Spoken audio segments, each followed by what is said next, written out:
एक ओंकार सतनाम करता पुरख निरपौ निर्वैर अकाल मूरत अजूनी सैभ भंग गुरप्रसाद जप आद सच जुगाद सच है भी सच नानक होसी भी सच। वाहिगुरु जी का खालसा वाहिगुरु जी की फतेह। Dear students, in this video I am going to cover very important question of bank reconciliation statement. Before solving this question, you have to pause this video. After pausing the video, write down this question in your notebook. When you will write down this question in your notebook, then you will be turning on the video again. After writing the question, you will be turning on the video again. So now we are going to solve this question. So you have to prepare the adequate format for solving this question. So the format for this question is you have to write the heading as bank reconciliation statement in capital letters. Bank reconciliation statement किस company की है उसका भी नाम लिखना है। Suppose ए KMP की है तो हमने क्वेश्चन में दिया हुआ है bank reconciliation statement of KMP as on, ये भी लिखना बहुत जरूरी है। एज ऑन कौन सी डेट दी हुई है क्वेश्चन में, देखो 31 जनवरी 2019, ये डेट लिखनी तो बहुत ही ज्यादा इंपॉर्टेंट है। तो अब फॉर्मेट बना रहे, फॉर्मेट इसका बहुत इजी होता है इस चैप्टर का। Format particulars plus item minus item कुछ इस तरीके से होता है। So format will be particulars plus item minus item. आप फॉर्मेट इस तरह से बनाएंगे, particulars plus item minus item, particulars plus item minus item. Format पूरा एडिक्वेट होना चाहिए तभी मार्क्स मिलेंगे। So for particulars plus item minus item. सबसे पहली चीज देखो क्वेश्चन में क्या दी हुई है, पहले पैराग्राफ में overdraft as per cash book. KMP की कैश बुक ने ओवरड्राफ्ट शो करा। KMP's cash book showed a bank overdraft. Cash book ने बैंक ओवरड्राफ्ट शो करा। तो मेरे पास ये overdraft as per cash book है। Overdraft as per cash book. Overdraft का मतलब क्या होता है, ਜਦੋਂ ਸਾਡੇ ਬੈਂਕ ਖਾਤੇ 'ਚ ਪੈਸੇ ਨਾ ਹੋਣ ਤਾਂ ਅਸੀਂ ਕਿਸੇ ਨੂੰ ਚੈੱਕ ਕੱਟ ਕੇ ਦੇ ਦਈਏ ਤੇ ਬੈਂਕ ਸਾਡੀ ਇੱਜ਼ਤ ਬਚਾਉਣ ਲਈ ਜਿਹੜਾ ਲੋਨ ਦੇ ਦਿੰਦਾ ਨਾ ਉਹਨੂੰ ਓਵਰਡਰਾਫਟ ਕਹਿੰਦੇ, ਬੈਂਕ ਓਵਰਡਰਾਫਟ। ਸਪੋਜ਼ ਮੇਰੇ ਬੈਂਕ ਖਾਤੇ 'ਚ ਪੈਸਾ ਨਹੀਂ ਹੈ, ਮੈਂ ਕਿਸੇ ਨੂੰ ਫਿਰ ਵੀ ਚੈੱਕ ਕੱਟ ਕੇ ਦੇਤਾ, ਮੀਨਸ ਗਲਤੀ ਨਾਲ ਦੇਤਾ ਕਿਸੇ ਨੂੰ ਚੈੱਕ 20,000 ਦਾ, ਉਹ ਚੈੱਕ ਬਾਉਂਸ ਹੋਏਗਾ, ਬੇਇੱਜ਼ਤੀ ਹੋਏਗੀ ਤੇ ਬੈਂਕ ਇੱਕ ਓਵਰਡਰਾਫਟ ਫੈਸਿਲਿਟੀ ਦਿੰਦਾ। ਮੀਨਸ ਬੈਂਕ ਮੈਨੂੰ ਬਿਨਾਂ ਪੁੱਛੇ ਹੀ ਜਿਸ ਲੋਨ ਦੇ ਦਿੰਦਾ ਤਾਂ ਕਿ ਮੇਰੀ ਇੱਜ਼ਤ ਬਚੀ ਰਹੇ, ਉਹਨੂੰ ਕਿਹਾ ਜਾਂਦਾ ਓਵਰਡਰਾਫਟ ਐਜ਼ ਪਰ, ਮੀਨਸ ਬੈਂਕ ਓਵਰਡਰਾਫਟ ਕਿਹਾ ਜਾਂਦਾ। ਤੇ ਤੁਹਾਨੂੰ ਓਵਰਡਰਾਫਟ ਕਹਿੰਦੇ ਐਜ਼ ਪਰ ਦਿੱਤਾ, ਐਜ਼ ਪਰ ਕੈਸ਼ ਬੁੱਕ ਦਿੱਤਾ। Overdraft as per cash book, cash book ਦਾ ਓਵਰਡਰਾਫਟ, ਬੈਲੈਂਸ ਕੈਸ਼ ਬੁੱਕ ਦਾ ਪਰ ਉਹ ਬੈਲੈਂਸ ਨੈਗੇਟਿਵ ਵਾਲਾ ਹੈ। ओवरड्राफ्ट का मतलब ही नेगेटिव बैलेंस है। जे ਤੁਹਾਡਾ ਹੁੰਦਾ balance as per cash book ਤਾਂ प्लस बैलेंस होना सी। Overdraft as per cash book ਤੁਹਾਡਾ बैलेंस कैश बुक ਦਾ नेगेटिव ਚ ਜਾ ਚੁੱਕਾ ਹੈ।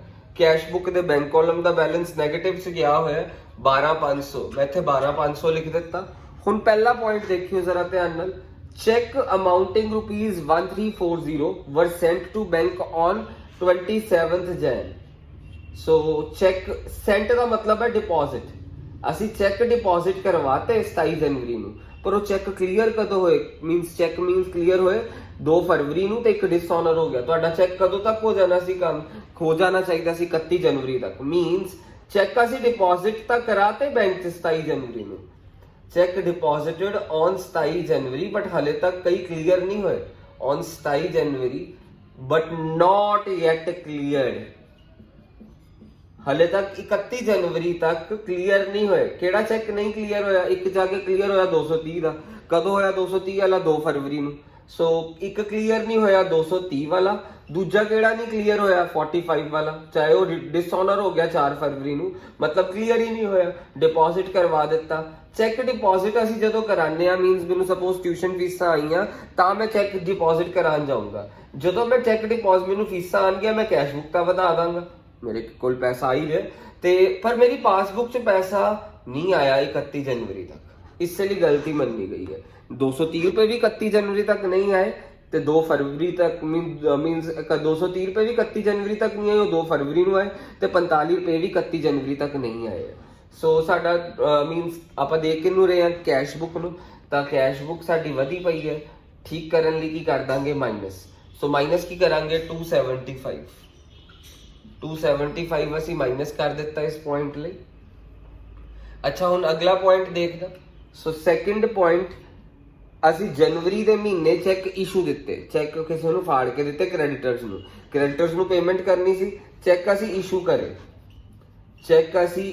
ਕਰੇ। ਕਿੰਨੇ ਦੇ ਚੈੱਕ ਫਾੜ ਕੇ ਦਿੱਤੇ ਅਸੀਂ ਕ੍ਰੈਡੀਟਰਸ ਨੂੰ, ਚੈੱਕ ਇਸ਼ੂਡ ਅਸੀਂ 1670 ਵਾਲੇ ਚੈੱਕ ਫਾੜ ਕੇ ਦਿੱਤੇ, 1670 ਰੁਪਏ ਦੇ ਚੈੱਕ ਫਾੜ ਕੇ ਦਿੱਤੇ।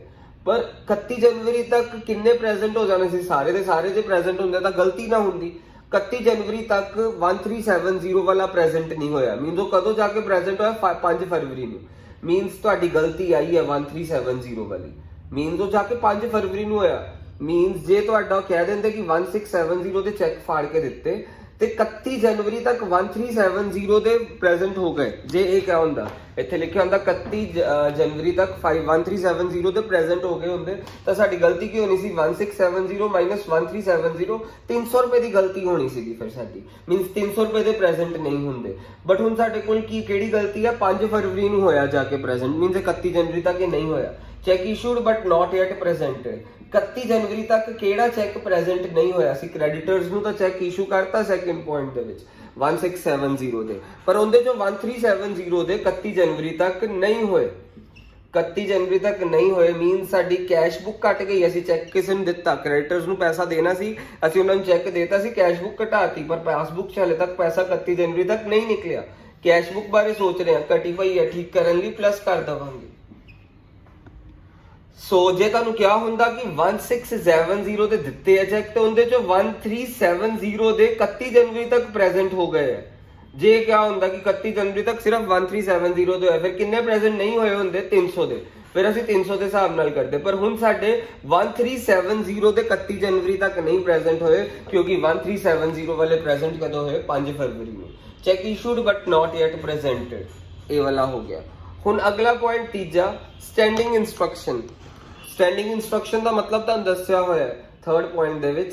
ਸਟੈਂਡਿੰਗ ਇੰਸਟਰਕਸ਼ਨ ਦਾ ਮਤਲਬ ਕੀ ਹੈ, ਇਨਸਾਨ ਭੁੱਲ ਜਾਂਦਾ ਡਿਊ ਡੇਟਾਂ ਨੂੰ, ਇਨਸਾਨ ਨੂੰ ਯਾਦ ਨਹੀਂ ਰਹਿੰਦਾ, ਡਿਊ ਡੇਟਸ ਨਿਕਲ ਜਾਂਦੀਆਂ। ਇਸੇ ਲਈ ਇਨਸਾਨ ਕੀ ਕਰਦਾ, ਅੱਜ ਕੱਲ ਆਪਣੇ ਬੈਂਕਸ ਨੂੰ ਇੰਸਟਰਕਸ਼ਨ ਦੇ ਦਿੰਦਾ ਕਿ ਡਿਊ ਡੇਟ ਤੇ ਮੇਰੀ ਆਹ ਵਾਲੇ ਬਿਲਸ ਵਗੈਰਾ ਮੈਨੂੰ ਬਿਨਾਂ ਪੁੱਛੇ ਮੇਰੇ ਬੈਂਕ ਖਾਤੇ ਚੋਂ ਪੈਸਾ ਕੱਢ ਕੇ ਦੇ ਦੇ, ਇਹਨੂੰ ਸਟੈਂਡਿੰਗ ਇੰਸਟਰਕਸ਼ਨ ਕਹਿੰਦੇ ਆ। ਤੇ ਬੈਂਕ ਨੇ ਲਾਈਫ ਇੰਸ਼ੋਰੈਂਸ ਪ੍ਰੀਮੀਅਮ ਵੀ ਪੇ ਕਰਤਾ, ਇੰਟਰਨੈਟ ਬਿੱਲ ਵੀ ਪੇ ਕਰਤਾ, ਡਰਾਈਵਿੰਗ ਲਾਇਸੈਂਸ ਵੀ ਪੇ ਕਰਤਾ ਐਸ ਪਰ ਸਟੈਂਡਿੰਗ ਇੰਸਟਰਕਸ਼ਨ। ਸੋ ਬੈਂਕ ਨੇ ਪੇ ਕਰ ਦਿੱਤਾ। So as per standing instruction means ਹੁਣ ਆਪਾਂ ਨੇ ਇਹਦੇ 'ਚ ਕੀ ਲਿਖਣਾ, direct payment by bank as per standing instruction, direct payment by bank as per standing instruction. Bank ਨੇ ਸਟੈਂਡਿੰਗ ਇੰਸਟਰਕਸ਼ਨ ਦੇ ਉੱਤੇ ਪੇਮੈਂਟਸ ਕਰ ਦਿੱਤੀਆਂ as per standing instruction, direct payment by bank as per standing instruction। अच्छा ਹੁਣ ਮੇਰੀ ਗੱਲ ਧਿਆਨ ਨਾਲ ਸੁਣਨਾ, ਬੈਂਕ ਨੇ as per standing instruction payment ਕਰ ਦਿੱਤੀ, ਇਹਦੇ ਨਾਲ ਕੀ ਹੋਇਆ, ਮੇਰੀ ਪਾਸਬੁੱਕ ਘਟ ਗਈ ਹੈ, ਕਿਉਂਕਿ ਬੈਂਕ ਚੋਂ ਪੈਸਾ ਨਿਕਲਿਆ, ਬੈਂਕ ਖਾਤੇ ਚੋਂ ਪੈਸਾ ਨਿਕਲ ਗਿਆ, ਸਾਨੂੰ ਪਤਾ ਹੀ ਨਹੀਂ ਚੱਲਿਆ, ਕੈਸ਼ ਬੁੱਕ ਵਧੀ ਪਈ ਹੈ, ਕਿਉਂਕਿ ਬੈਂਕ ਨੇ ਸਿੱਧਾ ਹੀ ਸਟੈਂਡਿੰਗ ਇੰਸਟਰਕਸ਼ਨ ਤੇ ਸਾਡਾ ਇੰਸ਼ੋਰੈਂਸ ਪ੍ਰੀਮੀਅਮ ਪੇ ਕਰਤਾ, ਇੰਟਰਨੈਟ ਬਿੱਲ ਪੇ ਕਰਤਾ, ਡਰਾਈਵਿੰਗ ਲਾਇਸੈਂਸ ਫੀਸ ਪੇ ਕਰ ਦਿੱਤੀ। So direct payment by bank as per standing instruction. ਅਸੀਂ ਕੈਸ਼ ਬੁੱਕ ਬਾਰੇ ਸੋਚ ਰਹੇ ਹਾਂ, ਕੈਸ਼ ਬੁੱਕ ਵਧੀ ਪਈ ਹੈ, ਠੀਕ ਕਰਨ ਲਈ ਮਾਈਨਸ ਕਰਾਂਗੇ। ਮਾਈਨਸ ਕਿਹਨੂੰ ਕਰਾਂਗੇ, ਤਿੰਨਾਂ ਨੂੰ ਪਲੱਸ ਕਰ ਦਿੰਦੇ ਆ। ਸੋ 170, 120 ਤੇ 22 ਰੁਪਏ ਸਾਡੇ ਕੋਲ ਆ ਰਿਹਾ। 7 + 2 9, 9 + 2 11, 312 ਅਸੀਂ ਮਾਈਨਸ ਕਰ ਦੇਵਾਂਗੇ, 312 ਅਸੀਂ ਮਾਈਨਸ ਕਰ ਦਿੱਤਾ। ਸੋ ਹੁਣ ਅਗਲਾ ਪੁਆਇੰਟ ਦੇਖੋ, ਅਗਲਾ ਪੁਆਇੰਟ ਦੇਖਣਾ, fourth point, my bankers have collected ₹150 as dividend on shares। Bank ने सिद्धा ही पैसा कलेक्ट कर लिया। डायरेक्ट कलेक्शन बाय बैंक, ਅਸੀਂ ਲਿਖਾਂਗੇ direct collection by bank, direct collection by bank. Bank ने ਸਿੱਧਾ ਹੀ ਕਲੈਕਸ਼ਨ ਕਰ ਲਈ 150 ਰੁਪਏ ਦੀ। ਇਹਦੇ ਨਾਲ ਕੀ ਹੋਇਆ, ਜਦੋਂ ਬੈਂਕ ਨੇ ਡਾਇਰੈਕਟ ਕਲੈਕਸ਼ਨ ਕਰ ਲਈ, ਸਾਡੀ ਪਾਸਬੁੱਕ ਕੀ ਕਰ ਗਈ, ਵੱਧ ਗਈ। ਜਦੋਂ ਬੈਂਕ ਨੇ ਡਾਇਰੈਕਟਲੀ ਪੈਸਾ ਕਲੈਕਟ ਕਰ ਲਿਆ, ਮੀਨ ਸਾਨੂੰ ਪਤਾ ਹੀ ਨਹੀਂ ਚੱਲਿਆ, direct collection of dividend by bank, dividend ਵੀ ਲਿਖ ਦਿੰਦੇ। ਬੈਂਕ ਨੇ ਡਿਵੀਡੈਂਡ ਕਲੈਕਟ ਕਰ ਲਿਆ, ਸ਼ੇਅਰ ਬਾਜ਼ਾਰ ਦੀ ਕਮਾਈ ਨੂੰ ਡਿਵੀਡੈਂਡ ਕਿਹਾ ਜਾਂਦਾ। Direct collection of dividend by bank, bank ਨੇ ਸਾਨੂੰ ਪਤਾ ਹੀ ਨਹੀਂ ਚੱਲਿਆ ਕਿ ਸਾਡਾ ਡਿਵੀਡੈਂਡ ਆ ਗਿਆ ਤੇ ਸਿੱਧਾ ਬੈਂਕ ਖਾਤੇ 'ਚ ਆ ਗਿਆ, ਤਾਂ ਇਹਦੇ ਨਾਲ ਕੀ ਹੋਇਆ, ਸਾਡੀ ਪਾਸਬੁੱਕ ਵੱਧ ਚੁੱਕੀ ਹੈ, ਪੈਸਾ ਸਾਡੇ ਬੈਂਕ ਖਾਤੇ 'ਚ ਆ ਗਿਆ। ਕੈਸ਼ ਬੁੱਕ ਸਾਡੀ ਘਟੀ ਪਈ ਹੈ, ਸਾਨੂੰ ਪਤਾ ਹੀ ਨਹੀਂ ਚੱਲਿਆ ਸਾਡੇ ਬੈਂਕ 'ਚ ਪੈਸਾ ਆਇਆ, ਅਸੀਂ ਸੋਚ ਕੈਸ਼ ਬੁੱਕ ਬਾਰੇ ਰਹੇ ਹਾਂ, ਘਟੀ ਪਈ ਹੈ, ਠੀਕ ਕਰਨ ਲਈ ਪਲੱਸ ਕਰ ਦੇਵਾਂਗੇ 150 ਰੁਪਇਆ। ਹੁਣ ਅਗਲਾ ਪੁਆਇੰਟ, 5th ਪੁਆਇੰਟ ਦੇਖੋ, my bankers have given me a wrong debit of wrong credit of 1500।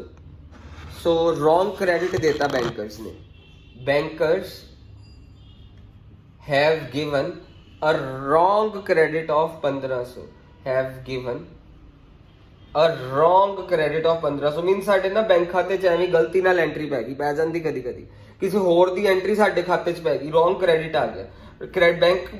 Banker they which credit मीनस bank केड़ी बुक बनांदा, बैंकर बनांदा पासबुक, पासबुक चो ने क्रेडिट करता, क्रेडिट का मतलब पैसा गलती नाल सानू शो करता कि आ गया। सो रॉन्ग क्रेडिट ऑफ 1500। सो साडे ना की होया, रॉन्ग क्रेडिट हो गया, मीनस आया नहीं सी पैसा पर बैंक ने गलती नाल क्रेडिट कर दिता, पासबुक दे विच रॉन्ग क्रेडिट देता। पासबुक से क्रेडिट का मतलब पैसा आना ते कैश बुक से क्रेडिट का मतलब पैसा जाना, पर बैंकर केड़ी बुक बनांदा है, पासबुक, बैंकर ने क्रेडिट देता मीनस बैंकर ने साडी पासबुक से गलती नाल शो करता कि पैसा आ रहा है, पासबुक वधी पई है, कैश बुक की करी पई है, घटी पई है, क्योंकि सानू एवें आया थोड़ा पैसा, एवें बेमतलब दे विच बैंक ने पा दिता। साडी कैश बुक बारे सोच रहे हैं, कैश बुक घटी पई है, ठीक करन लई की कर दांगे प्लस, कितना प्लस करांगे 1500। हुण लास्ट पॉइंट देखियो, interest charge by bank 125, interest charge by bank 125, 125 का इंटरेस्ट बैंक ने चार्ज करिया। सो ਅਸੀਂ 125 ਨੂੰ ਕੀ ਲਿਖਾਂਗੇ, ਮੀਨਸ ਪੈਸਾ ਸਾਡੇ ਬੈਂਕ ਖਾਤੇ ਚੋਂ ਕੀ ਕਰ ਰਿਹਾ, ਨਿਕਲ ਰਿਹਾ, ਬੈਂਕ ਖਾਤੇ ਚੋਂ ਪੈਸਾ ਨਿਕਲ ਰਿਹਾ, ਬੈਂਕ ਨੇ ਚਾਰਜ ਕਰੀ ਵਿਆਜ, ਬੈਂਕ ਖਾਤੇ ਚੋਂ ਪੈਸਾ ਨਿਕਲ ਗਿਆ, ਪਾਸਬੁੱਕ ਕੱਟ ਗਈ, ਤੁਹਾਨੂੰ ਪਤਾ ਹੀ ਨਹੀਂ ਚੱਲਿਆ, ਕੈਸ਼ ਬੁੱਕ ਵਧੀ ਪਈ ਹੈ, ਬੈਂਕ ਨੇ ਵਿਆਜ ਕੱਟ ਲਈ, ਪਾਸਬੁੱਕ ਕੱਟ ਗਈ, ਕੈਸ਼ ਬੁੱਕ ਵਧੀ ਪਈ, ਅਸੀਂ ਕੈਸ਼ ਬੁੱਕ ਬਾਰੇ ਸੋਚ ਰਹੇ ਹਾਂ, ਕੈਸ਼ ਬੁੱਕ ਵਧੀ ਪਈ ਹੈ, ਠੀਕ ਕਰਨ ਲਈ ਮਾਈਨਸ ਕਰ ਦੇਵਾਂਗੇ, ਮਾਈਨਸ ਕਿੰਨਾ ਕਰ ਦੇਵਾਂਗੇ 125। ਹੁਣ ਅਸੀਂ ਕੀ ਕਰਾਂਗੇ, दोनों पासे का टोटल करांगे, मीनस आ वाला पॉइंट ध्यान नाल देखियो, हुण असीं दोनों पासे का टोटल करांगे, दोनों पासे का असीं टोटल करन जा रहे हैं, ते इस पासे का टोटल आ रहा सारिਆਂ ਨੂੰ प्लस करके 13212, ये वड्डे वाला टोटल है, इहनूं दोनों पासे लिखांगे 13212। आ वाला टोटल भी असीं दोनों पासे लिखांगे 13212। आ वाला टोटल ਅਸੀਂ ਦੋਨੋਂ ਪਾਸੇ ਲਿਖਾਂਗੇ 13212। ਹੁਣ ਇਸ ਟੋਟਲ ਚੋਂ ਆ ਮਾਈਨਸ ਕਰ ਦਵਾਂਗੇ, ਇਸ ਟੋਟਲ ਚੋਂ ਆ ਵਾਲਾ ਮਾਈਨਸ ਕਰਿਆ, ਆ ਵਾਲਾ ਟੋਟਲ ਦੋਨੋਂ, ਆ ਵੱਡਾ ਟੋਟਲ ਸੀ ਦੋਨੋਂ ਪਾਸੇ ਲਿਖਿਆ, ਉਸ ਟੋਟਲ ਚੋਂ ਆ ਸਾਰਾ ਮਾਈਨਸ ਕਰ ਦਿੱਤਾ ਤੇ ਸਾਡੇ ਕੋਲ ਆ ਰਿਹਾ 13212 ਚੋਂ ਸਾਰਾ ਕੁਝ ਮਾਈਨਸ ਕਰਿਆ, ਸਾਡੇ ਕੋਲ 10192 ਆ ਗਿਆ। ਇਹਨੂੰ ਅਸੀਂ ਕਵਾਂਗੇ ਸਟਾਰਟਿੰਗ ਚ ਬੈਲੈਂਸ ਕੀ ਦਿੱਤਾ ਸੀ, overdraft as per cash book, ਤੇ ਆ ਕੀ ਹੋਊਗਾ, ਇਹਨੂੰ ਅਸੀਂ ਕਵਾਂਗੇ ਓਵਰਡਰਾਫਟ ਐਸ ਪਰ ਪਾਸਬੁੱਕ। ਜੇ ਤੁਹਾਨੂੰ ਸਟਾਰਟਿੰਗ ਚ overdraft as per cash book ਸੀ ਤਾਂ ਹੁਣ ਆ ਕੀ ਹੋਊਗਾ, overdraft as per passbook, overdraft as per passbook. Equation खत्म हो गया, दैट्स इट।